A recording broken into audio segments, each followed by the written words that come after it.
ایک صحابی کی بیگم نے پیغام بھیجا، یا رسول اللہ میرا خامل مر رہا ہے، کلمہ نہیں پڑھ رہا۔ صحابی ہو کے کلمہ نہیں پڑھ رہا، کمال، صحابی۔ اب بھاگ کے گئے، ہم نے کہا بیٹا کلمہ پڑھ، پڑھوانے والے نبی، پڑھنے والا صحابی۔ کہا جی پڑھا نہیں جاتا، بول رہا ہے کلمہ نہیں پڑھا جا رہا۔ آپ نے کہا کیوں؟ کہا جی بس پڑھا نہیں جاتا۔ آپ نے فرمایا اس کے والدین میں کون زندہ ہے؟ کہا جی ماں زندہ ہے۔ تو آپ نے کہا اس کی ماں کو بلاؤ، وہ ماں آ گئی۔ آپ نے فرمایا علقمہ کی ماں تو بیٹے سے ناراض تو نہیں؟ سننا بچوں، غور سے سننا، یہ بچیاں بھی غور سے سننا۔ کہا جی میں ناراض ہوں، ناراض ہوں۔ کہا تجھے کیا ناراضگی ہے؟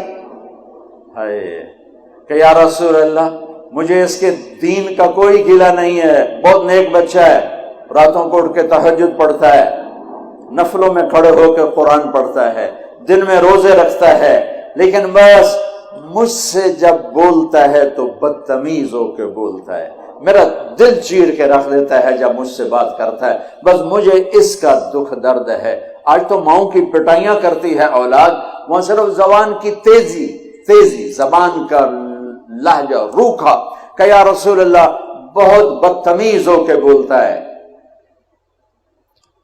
آپ نے فرمایا معاف کرو گی؟ کہ جی نہیں چاہتا۔ آپ نے فرمایا میں آگ لگاؤں تو سفارش کرو گی؟ کہا جی آگ میں تو نہیں دیکھ سکتی، سفارش کروں گی۔ آپ نے فرمایا اگر تو نے معاف نہ کیا تو یہ مرتے ہی اللہ کی آگ میں جلے گا، اس کو صحابی ہونا بھی جہنم سے نہیں کوئی بچا سکتا، حالانکہ قرآن کہتا کلن وعد اللہ الحسنى، اے میرے نبی میرا وعدہ ہے تیرے تمام صحابہ جنتی ہیں، لیکن میرے نبی نے کہا سن لے تو نے معاف نہ کیا تو یہ سیدھا اللہ کی آگ میں جائے گا۔